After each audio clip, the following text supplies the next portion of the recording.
Hello, everyone, and welcome to a very special edition of the Game Day Squad Aussie Rules Show. I'm your host, Cal, and joining me, we've got the usuals. We've got Kerm and we've got Tom, and we've also got a very, very special guest from the Keeper League podcast. Fellas, how are we all doing today? Good, Mate, thank I'm you. fantastic. Yeah. Ready to talk about some footy. We got round one tonight, hey? Thursday night lights at MCG. Pumped. Super pumped. Oh, sounds like Kerm is on mute there. But, guys, it is a super special show, not only because we've got Heff from the Keeper League podcast joining us. It's also our first live show, so we're super excited for that. It's also the first round of the full season of Game Day Squad. As you guys know, that's why we're here. Game Day Squad, create, coach, and compete, a revolutionary way to play fantasy footy. So we're super excited. There's been a lot happening in the off-season, and someone else that's had a massive off-season as well, Heff. Keeper League, you guys have been doing heaps of work. How have you found this off-season? Yeah, it's been hectic. It's the first one of the listeners of my show know that I used to have two permanent co-hosts, had one permanent co-host for a few years and two permanent co-hosts. Both left me this year to pursue other ventures and still around the place. But yeah, doing it solo this year and just having lots of special guests on and things like that. So it's been pretty hectic doing it all myself, but it's been rewarding at the same time to know that I can still kind of pull it off and continue the same kind of content, pumping it out each week. Yeah, fantastic. Well, big show, guys. We've got a lot coming up. We've got a very, very hot announcement coming in just a moment. But before we want to get in that, we just want to talk a bit about the 2023 season and what might be a little bit different on Game Day Squad this year compared to last year. A couple of the major things is, the first is we have an app. So if you're watching this and you're not on Game Day Squad, get out your phone, jump on the App Store, jump on the Google Play Store, and get started on Game Day Squad. Lockout is about an hour away, which means you have time to jump on. You get 30 free players just for downloading the app, or if desktop's your thing, you get 30 there. So there's still time to get your squad in for round one, the big Richmond and Carlton game kicking off in 45 minutes now, which is awesome, and we can't wait to get into. We're also going to have a few games and a few giveaways throughout the show, so make sure you're watching the whole way through. We've got a couple of special things. But guys, we've got a huge announcement that's just dropped, and that's the prizes for round one of all Game Day Squad competitions. I know this has probably been the most asked question from the community, so I'm hoping everyone's going to get super excited about this. We've been waiting a good time for this. Yes. Let's go. We've got some of the details here. So the first place in every competition, whether that's going to be the classic competition in the rugby league or the Aussie rules or the champion competition, the first place from this round one in the Aussie rules and round three for the rugby league is going to win $2,500. That's first place. And then there's going to be prizes that are going to be announced over the next few days around the prizes from 2nd to 20th. But to say that again, that's $2,500 for the winner of this round's competitions in both the Aussie rules and rugby league competition. So we can't wait for that. Hope for that gets everyone super excited. It's been a big off season. And Kerm, speaking of big off season, there's a lot of big news happening at the moment with the news they've just dropped from the teams. Do you want to take it away? Yeah, I'm going to take us back down to earth now after that awesome announcement. But to kick things off with the team lineups and news, we had some cruel news to kick us off. It's that Elliot Yeo is going to be missing round one due to a calf complaint, which is going to be changing a lot of people's GDS teams all around the country. He was in a lot of teams. A lot of people are excited to see Elliot Yeo back to full fitness, and he is unfortunately going to miss round one with a complaint. The second big piece of news was Ross Lyon is up to his old tricks, doing what Ross Lyon does. And he suggested yesterday that Tom Campbell could be assisting Rowan Marshall with ruck duties as early as round one. So we've spoken about that ruck position in the past and how decimated it's been over this offseason, and that just adds fuel to the fire. So everybody's ruck positions is changing at the moment because everybody just about had Rowan Marshall. So we'll be interested to see where people go with that. The last bit of information, keeping it very vanilla and easy for round one here, is that a slew of rookies are set to debut, namely fantasy-relevant future studs like Will Ashcroft, Cam McKenzie, Mateus Philippou, Ruben Gimby, and Harry Sheasel as well for North Melbourne. So a lot of dynasty prospects out there this week that we need to keep an eye on, and hopefully we get a few in our teams as early as this round. Awesome. I can't wait, guys. It feels so close. It's been such a long off season. I hope, everyone's team's not too affected with all of that. But Heff, it's time, I reckon, we're going to have a segment that we're going to have, and part of this live show and what we really want to do, we want to bring in people from the community, and you're lucky you're just the first one. But we're going to do a thing where we're actually going to do what we call grill the guest. So we've got a bunch of questions that we want to know, both about yourself and the Keeper League and how you got there, also about your game day squad team.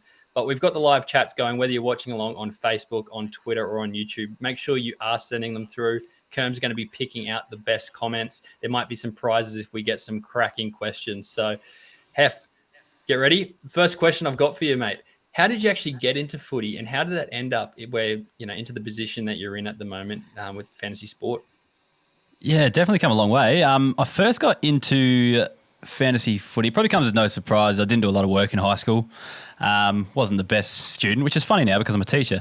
But anyway, sitting in year 10 infotech class, and which just just involves sitting on computers and doing fixing them and breaking them and that sort of stuff all the time.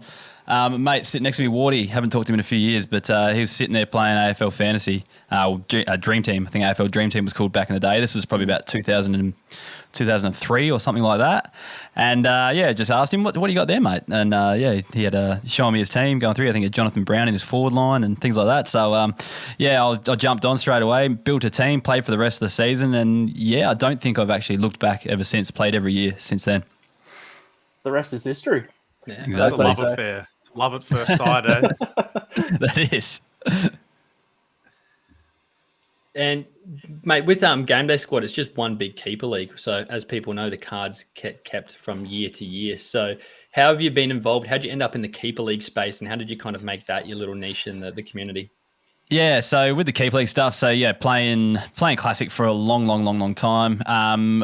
Didn't have a lot of mates that were into it as much as I was growing up in the country and stuff like that. So moved to town and joined a footy club in Adelaide. And there was a lot of other blokes at that footy club that were right into fantasy as well. So started off with just your standard classic league. And then I went away and did a teaching placement over on the far west coast of South Australia. And there was a bloke, Sammy Tarker, his name was, and he was telling me about this league he does with some mates where it's on a platform called Ultimate Footy, and they build a team and they keep their players from year to year and run it like an AFL club. And so, I was pretty intrigued by that, had a look at that one, came back to Adelaide after my teaching placement and told everyone about it. And by the next year, we had our Keeper League kind of set up. So, that's kind of how our Keeper League started. And then about 4 or 5 years later, me and Kays were sitting around. I think I was actually probably on the emails at work when we probably should have been working, but we were just all emailing each other. I'm going to get fired after tonight, aren't I? Basically said anyone want to start a podcast? We're all started getting into podcasts and listening, and we'll start a podcast. What should we talk about? And it's like, well, the only thing we really know about is AFL fantasy, and we were listening to the draft doctors and the traders at the time, but we felt that they just didn't go deep enough for our leagues, and we figured, we can't be the only ones out there. So we made the Keeper League, and I guess the premise was, it's called the Keeper League, but the premise was just not talking about the superstars and just talking about the lesser known talents, the up and comers, the future stars, to help you out with your Keeper Leagues essentially, and your draft leagues too. That's kind of how that all kicked off, and I think that was 5 or 6 years ago, and now we're here. That's awesome. That is so cool. But one thing we do know, Heff, us here and a lot of the listeners, is that you're a huge Port Adelaide fan. Right? And That's true. Fortunately enough for us at Game Day Squad, we get to hear Callum harp on about Port all the time on our Aussie Rules show. He just loves them. Loves gassing up the boys. So I wanted to ask you your honest opinion on how you thought Port Adelaide was going to go this AFL season. In 2023, this year? Yep.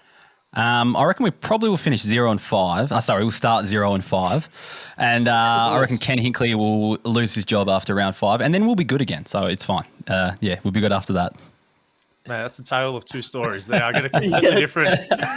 You opinionated the teal glasses have been taken off, and it's good to get a nice perspective there. Yeah, I've been a member for God knows how long, probably 20 years. Not often that I miss a match. I've been through the bad times, all through, the late 2000s, the late noughties, I guess you call them, when we could barely get a crowd. One of the 12,000 people at each game, that was me sitting there. I've seen a lot in my time, but I think right now it's time for a coaching change. I feel like we've just run out of tricks at the moment, and I think we just need a bit of a change. So I'm not expecting big things this season from Port Adelaide, but I'm optimistic on the future with some of the young stars we've got coming through, that's for sure. Yeah, sick. And then let's talk on the topic of some of the moments you've had being a fan. What's been your favourite ever Port Adelaide moment? Favorite Yeah. moment? Oh, geez. That's hard to name. Well, I guess 2004 flag was probably the pinnacle, I guess. I was in year 10 or 9 at the time, so I was just a kid and I didn't actually get to go to it because my parents weren't really into into footy or anything like that, but I do remember watching that on the TV, so that was big. But again, not a lot of my friends in that were Port supporters, and they didn't get around it so as much. So some of the best moments I reckon I've had were the Chad Wingard showdown, I reckon. Is that the Monfrees bounce? Yeah, the Monfrees bounce. I was behind the goals for that game. So that was a pretty sweet game. That really sticks out in my mind. Any of the kind of 2014 finals were quite good. Coming from a team that had just been in the abyss for years and making a prelim. After that was a pretty good memory. The first game at Adelaide Oval actually as well, where we just absolutely pumped the Crows. That was probably one of my best memories as well. I'm sure you love that one. Yeah. Yeah. All right, Heff, we want to get on your game day squad team and actually talk a little bit fantasy now. That's why we're all here. So you were very kind. You actually shared your team with us. I'm just bringing it up on screen, and we can't fit it all in one on the way we've got it here. But let's go through. We've got to start with your defenders and midfielders. Talk us through what have you done, what were you thinking, who'd you leave out, all of that everyone wants to know. Yeah, well, I reckon I've sent it to you probably twice in the last 2 days with how much it's changed. So packing that Tom Stewart diamond last night kind of changed everything because I just wanted to fit him in. I wanted to have a diamond in my team. So if you're looking at my defense here, that's the first thing I had to slot in. Then it was basically like, to be honest, I had a list of players that I wanted in my side. There's one actually missing that I really want on my side, and that's Nick Dacos, but I couldn't manage to get a bronze version of him to slot him in. But I want him there instead of James Sicily. But they're just basically players that I wanted in my side. My strategy was basically just try to attain the bronze version of each one because I found they were kind of easy to get on the transfer market or through keeping my 3 or 4 months worth of starter packs in the off season and opening all those the other week. So I kind of had all the bronzes that I wanted. Then it was just more about opening some more of the the unique and the rare packs and things like that, seeing what I get and then upgrading those bronzes to either a silver, gold or platinum version of those. So that was essentially my strategy was find the bronze version of the players I want and then whatever kind of boost I can get from those players, add them into my team. Yeah, awesome. You can see some of the names here. It's stacked. Look at these lineups and this back line into the mids. I want to talk about that Tuke Miller, Noah Anderson battle because Kern, being the Suns fan that he is, has been on the Anderson train all week with Miller's interrupted preseason. Talk us through how Miller got the start over Anderson. There wasn't much to it. It's the history, really. And I know he's had the hamstring and stuff like that, but he's just a proven fantasy beast with the way he plays. Like, as long as he's, got both legs operating, he should be fine with the way he goes about it to bump up that scoring. Anderson, I know he's primed for a breakout, but with the kind of depth in my side, if he's the guy who goes big this weekend, I can just bring him on next week. It's not going to hurt me too much, I don't think, especially given he's only a bronze version as well. It's not going to hurt me with those multipliers and things like that. So, look, if he starts better, the thing is I've just got so many midfielders, so many bronze midfielders that I could bring in as well. I've got a few platinums as well, if I wanted to bring a few in, but it's just about, I'm obviously trying to stay under the salary cap. I want to play in the cap league this year. It's just a kind of finding the balance and getting them all in, really. Yeah, nice. And we're just going to flick over here to your forwards and your ruck. Talk us through the ruck one. Has been a position that everyone's been talking about. You've landed with Tim English. Are you comfortable with it? Yeah, comfortable enough. Just seeing him the other week in his trial against North Melbourne. Looked good enough in that game. I know there's talk about Romar with Tom Campbell coming into the side. And, that kind of spooked me a little bit. But also I think I've only got a gold version, I reckon, as well. And so I'd have to take something else out to get him in there as well. So, just having that bronze Tim English, it was just the number one standout for me that fits into my cap.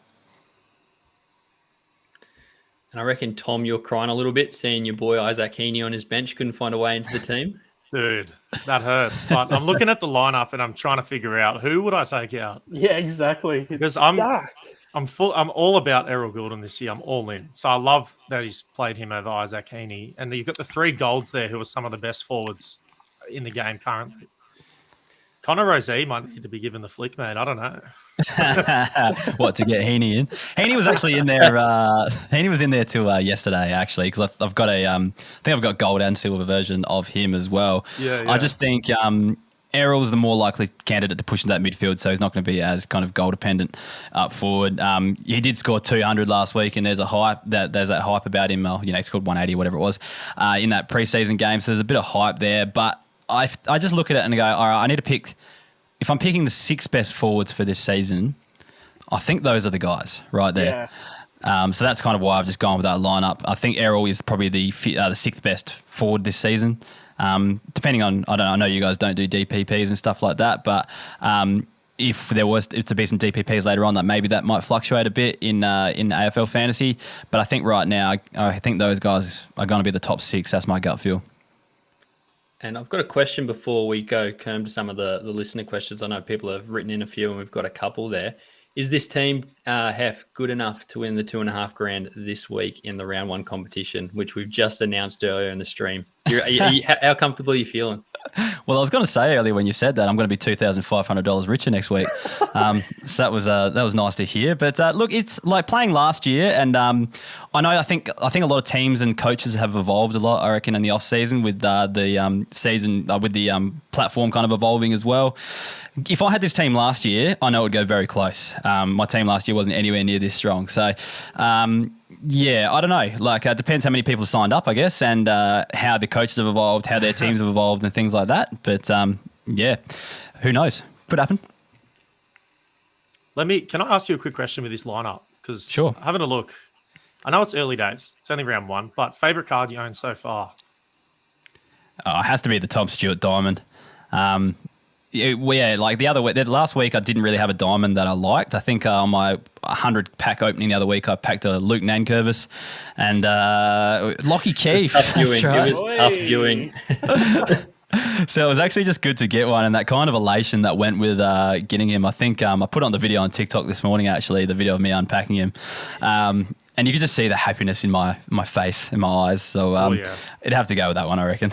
And then lastly, I know everyone likes to be bullish, likes to be very optimistic and positive about their lineups, but are there any question marks in your team currently that you would look at replacing if possible? Yeah, let's have a look at it. Sorry, I just can't see the screen in front of me. But I think, Golden, I think, is that kind of the weakest one on the side. So there's a few kind of maybe forward options there. Likewise with Brayshaw and Sinclair, and Sicily as well. Like, I reckon those the last 3 defenders. Who I replace them with, I don't really know, because I've got a lot of them that I want. Like I said it before, yep. I wanted a Nick Dacos, so maybe him in for Sicily, perhaps. And I think the forwards, I think we're going to find that someone's going to pop out of nowhere. Like, we predict our top 6, but who would have thought last year that Dylan Moore would be up in the top 6? I know my co-host Kays did, but he says crazy stuff every year. Sometimes it comes off though. He said Ben Keys would be good too. So sometimes he hits. But I reckon there's going to be one of those this year as well. So it's going to be interesting to see who that is and who pops in. I think at the moment I would like to get Nick Dacos in for James Sicily. So if anyone out there watching this has got a bronze Nick Dacos and wants to trade it, put it up and let me know what we need. Good luck. I think that might be man and Nick Dacos.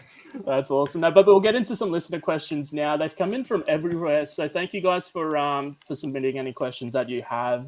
The first one is a bit of a tasty one for you, Heff. It's from Mark Jones on YouTube. He says, "Who gets the tag out of Merritt and Parrish this weekend?" So Finn McGuinness is the known tagger, I believe, for Hawthorn. Who does he go to? Just judging what other teams have done, especially in those preseason games, Parrish seems to be the go-to guy. Merritt gets a lot of touches. I'm not sure if he's more damaging than Parrish when he does get it. I think they're quite even. So my gut feel, though, just judging what other teams tend to do would be, and what I've done throughout the preseason, I reckon Parrish might get it. Yeah. Yeah, I agree. He seems to be a little bit more susceptible to that. Yeah. Straight on to the next one is from KJ333. She says, "Does the Ross Lyon press conference scare you regarding Rowan Marshall's role going forward?" Absolutely. Yeah. The thing is, like I said earlier in the season, and I've been saying this for years, really, Tom Campbell is the best, VFL ruckman, history basically. I always feel like there's no chance of him ever coming in and doing anything. Like everyone looks at his like VFL scores and go, this guy has to be getting a game soon. Track him back 10 years and have a look. He's had 11 years in the system, I think, for 56 games or something like that. Yeah. So I never thought he'd actually be part of it, but it looks like he's going to be getting a chance at the moment. We know St Kilda like to play 2 rucks. So yeah, it definitely scares me. Yeah, no, I completely agree. It's hard not to overreact to news like that, especially from someone like Ross Lyon. He'll probably come out of the team off the extended bench, come Saturday, Friday, so it doesn't matter anyway. But anyway, go on. Exactly. We'll do one more, and it's from Dos, our guy. He says, how much of Brisbane beating Port by this weekend? I had to slip that one in. I'm going to say 10 goals, I reckon. That's how optimistic I am. Don't say that. We were so excited for footy. We were so excited for footy all last off season, and then within 5 weeks, the Port season was over. So yeah, felt like I've never recovered. I didn't feel like I actually got a football season last year. So, guys, we will move on because there's still a bit we want to get through. We want to have a bit of fun with a few things on the Game Day Squad platform with you, Heff. There's a couple of fun games that we've got, so stay tuned because they're going to be a little bit interactive. But guys, if you are listening along, make sure you do jump over to our Discord. It is the best place at the moment to chat with other coaches. So, for example, Heff's just said there he's after a bronze Nick Dacos. Jump on the Discord, ask around, hey, has anyone got one? Because all the activity's happening there. We've also got a competition going this year. So if you're around last year, it'd be quite familiar. But all you have to do is guess which player is going to have the highest GDS score from the weekend. And then also, if you guess the score correctly, you get a bonus pack on top of that. So full details of that competition in the Discord. It is free to enter. It's nice and easy. Just pick which player you think. That's how easy it is. Heff, we have got a game that we came up with that we think is pretty cool. We're keen to see if everyone listening along thinks it's pretty cool. We're going to call it buy, sell, sell. And what it means is we're actually going to open a few different Game Day Squad packs here. We're going to open up a 3-player pack from each different type. And the rules of the game are quite simple. You get to keep one player from the pack that we open, but the other 2 players that you don't choose, we're going to put on the transfer market straight away, right here, right now, for 1 cent. Okay. So if you're lucky, like our boy Keyboy, who in the Discord just posted before that he got 2 legends in 1 pack, which is insane. Pack of the week lock for our Monday show for sure. If you pack 2 legends here, one of them is going on the transfer market for 1 cent. So everyone listening along, get your transfer market up on your app because there's going to be some cards going up in a second. So Heff, you're going to run the show on this one here. I'm going to pull it up on my screen here, and you're going to be the one actually calling the shots as we open them through. So talk us through the players, talk us through why you're doing it, and, of course, tell us which player you're going to keep. All right, let's flip them over. Dev Rob. Nick Dacos. Oh my God. That's easy. Do we even need to talk about this? I don't think we need to talk about this one. I think we got all that. This isn't scripted, just for everybody out there listening right now. We're keeping Rosie and selling the other 2 for sure. That was a very easy one. That's a layup. There you go. You've got a Connor Rosie coming towards your team there. That was our common pack. We're now going to go for a rare pack. I'm hoping it gets a little bit harder. Those other 2 players that we did have up on the screen before, they're going to be jumping up on the transfer market in a second for 1 cent. So make sure you are keeping an eye out for them. Here we go. We've got our rare pack now, Heff. Hope this is a little bit harder. Oh, where was this pack like for you last night on the stream? All right. Oh, obviously Riley Bonner. No. Sorry, I'm going to take the teal colour glasses off. Let's skip ahead. Let Lockie Neal. Done. Devil's advocate, though. Your midfield's already stacked. Are you sure you don't need another forward? I'm 100% sure I'm taking Lockie Neal in this situation because I'm putting him on the transfer market if that's the case. All right. Well, here we go. Here we go. If you're after a Mason Cox or the other guy that we had there, they're going up for 1 cent. Riley Bonner. You're Riley Bonner. So that's going to be a bargain for someone for 1 cent. So make sure you'll probably buy that cow. I reckon you'll jump on straight after. I'll be the one selling it. We're doing this on my account. I don't know. Oh, this is just my internet playing up here. Bear with me. Yeah, let's hope for a more difficult decision here. A couple legends or something like that, or at least a couple diamonds. Yeah, the suspense. We need a diamond here as well. It'd be nice. Oh, there we go. This pack animation. That means we've got a diamond. We've got a platinum, and we've got a diamond. So, Kerm's boy, Cam's boy. And Lewis. Ah. Is that a no-brainer as well? Have we done 3 from 3? Have we made it too easy for you here? Nah, I reckon because if anyone who listens to my podcast knows I don't like key forwards. And like you get your diamonds with your 1.4, but we got a platinum with a 1.3. Lockie Weller, I think, is the obvious one to keep there, given he's out injured at the moment. But when he comes back, he's got a good role for fantasy, and I just felt like he never really got into it last year. I think he played the first few rounds, 6 or 7. I can't actually remember when it was, but it felt like he was just coming good before he got injured. And I reckon he'll develop further in that role this year, and I reckon he'll average more than Mitch Lewis even with the 1.4 on top. Sounds like we've got a Diamond Lewis coming onto the transfer market for 1 cent, so stay tuned for that. We're going to go back now. We're going to jump off the platform, and we've got another segment coming up for you here, Heff. This, hopefully, we're going to test you a little bit more. It's called Trade Battles. Tom, I believe you're going to take this one away. Yeah, sure am. So we're going to give you some trading scenarios, and what you're going to do is you're going to give your opinion on which side of the trade you would like to be on. Okay. So let's get into it, because some of them are a bit spicy. Some of them might be a bit easy for you. But like for this one, for example, McRae and Sinclair. So we've got a diamond and a platinum there for Platinum Young, LDU, and a diamond Coleman. What package would you prefer here? I know. Like we can hold cards for the future, and stash them away and things like that. So the 3-pack of Young, LDU, and Coleman does look tempting. Oh yes, it but does. I think I'm going to go to McRae and Sinclair, just 2 proven performers. Yeah. I think that Diamond McRae, like looking at the other 2, like McRae can put up some massive scores on his day, and I feel like I've got similar players in my side than Young and LDU. I got similar silver players already in my side. I don't have a card like a Diamond McRae, so that's what I would take on that side. Yeah, all right, love it. Okay, taking the Diamond McRae. It's too tempting. Yeah, exactly. Mitch Lewis is going up. He's off the sale. If you're watching along and you get him, Seagulls to a chip.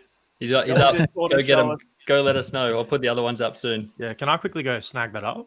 No, you've got to talk about this next one. Yes, and okay. One of my boys, or as Callum likes to claim, all of my Sydney Swans boys for some reason. Although he's a Port fan, I don't know what this obsession is. We got Rowbottom.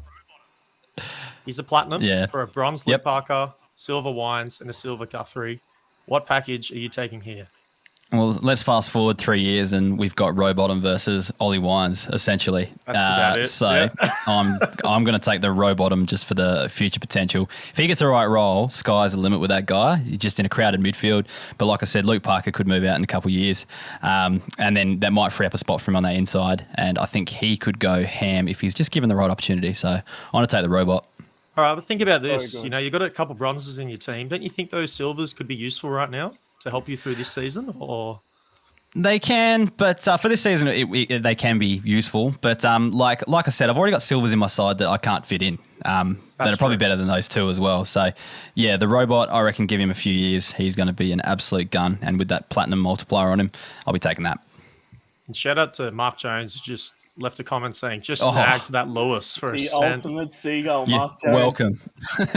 No comments about the Mason Cox being snapped up, though. So people are not as hot as him. He's still there. We've got one more for you, Heff. One more.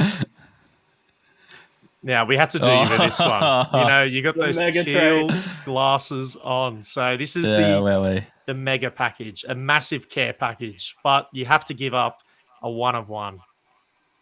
Jason Horn-Francis, where are you going with this? Talk us through. Well, like I've already got Zach Butters on the other side as well. I know it's not a legend card, but geez, there's some names there, isn't there? Oh, there are some really good names that I can see. It's a tough one. I reckon, stuff it. Like my brain is telling me to go with the 7 on the right, but my heart's going to go with the legend card, and it'll be my first legend card, so I'll be taking that. 1 of 1, baby. His heart. I like it. Gosh, I'm just looking at the names you just passed, and that hurts. I would love some of those names. Ignore them. I've got a few of them. I got a few of them already, so yeah, it's all right. Doesn't hurt as much. This week, he's going to go for 120 plus points. He's going to be a star, guys. So to get our man as a legend card in my side, I'll take that. Yeah, that's awesome. I might ask you about one more scenario then. We did this on the show on Monday. We did a buy, sell, and hold for 3 different players. Just assume all of these players' gradings are silver. It was Rowbottom, Ben Keys, and who was the third? My goodness. Hayden Young. Hayden Young. We had Hayden So Young they're up before, had Rowbottom up before, no Keys. So you got to buy, sell, and hold one of them for your squad. Buy, sell, and hold. I would buy Young, and I would sell Keys, and hold Rowbottom. Hold Rowbottom. Yeah, is Exactly that what how I it works? Wait, if I buy them, do I get to keep them though as well? Correct. Yeah. You get to Yeah, keep cool. them. Yeah, that's easy. Sweet. Yeah, done. That one Any- caused a bit of the other day. We were all completely divided, so Yeah. I want to get your opinion on that one. I'm glad the Mason Cox has also been snapped up on the market. We'll get to the other ones as well. We'll beat them through. Heff, another thing we do on our Monday show is something we call Lock of the Round. And like we said at the start, we want to be getting a few different people from the community in. So today you're going to be the first man up representing the community. And how Lock of the Round works is each week we say a player is going to score a minimum of X amount of points. And if they reach that score, then we get the amount of points that they've said. So you can see there, I've gone with Sam Doherty tonight to get 105 points. And I've copped a bit of stick because apparently that was too conservative. But how it works is once you pick a player, you can't then pick them again. So we're going to put the pressure on you to say a score of a player that someone's going to hit this week. And we tally up our points and we have a bit of a friendly competition between us. But now we're going to introduce the community as well to see if we can beat yourself and the other guests that we get on throughout the year. So you can see what Tom's done there. He's gone hard on Paddy Cripps tonight. He thinks he's going to have another big round one like he did last year. And we've already spoken about Kerm and Noah Anderson. So who are you going to lock in for round one and what score are they going to get at a minimum? Game day squad points, of course. Those who listen to the show know I have a unhealthy obsession with Andrew Brayshaw. And there's been a lot of conjecture about his scoring this week. There's a tag coming for him, can't score. But this guy averaged 140 against St Kilda from his last three. Everyone's worried about Winhager. Winhager played last time. He still scored 140 odd, I think it was. Anyway, so I'm gonna go with Andrew Brayshaw, and I'm just gonna go conservative. I'll lock in my silver Andrew Brayshaw, and I'm gonna go for 125 points. I'm so glad knowing Heff's history that he was able to pick Andy Brayshaw as his lock of the round to start it off for the season. That's awesome. What about our picks? Are you looking at some of our picks there? Any you're concerned about? And I might ask you this as well. If you had to play your Doherty card one time this season, would you be doing 105 fantasy points? I still cannot get over that. Yeah, I feel like it would be. I don't know. I feel like that's unders, but yeah. Hey, I learned last year it's about getting on the board early and staying ahead. So, yeah. All right, guys, footy is back for tonight. So thank you, everyone, for jumping on the stream. Heff, thank you so much for jumping on as well. Anytime. Pleasure. It's been great having you. For everyone listening along, there is still time to get your game day squad teams in before round one. We know we can't wait for the big Richmond Carlton game that is about to kick off. Make sure you are jumping on our Discord. That's where everything's going to be happening. Make sure you jump on those competitions. And, of course, there's going to be those further announcements about the prizes as well. And I've got some more players that I've got a list on the transfer market for Ascent. So I'll be doing that between now and the game kicking off. So thank you, everyone from the Keeper League who's joined from your streams, from Heff. And, yeah, of course, thank you from everyone from the Game Day squad guys as well. So we'll be back with our show on Monday. But enjoy round one, guys, and look forward to competing with you all this weekend. Cheers. See you guys. Thank you. See ya. See everybody.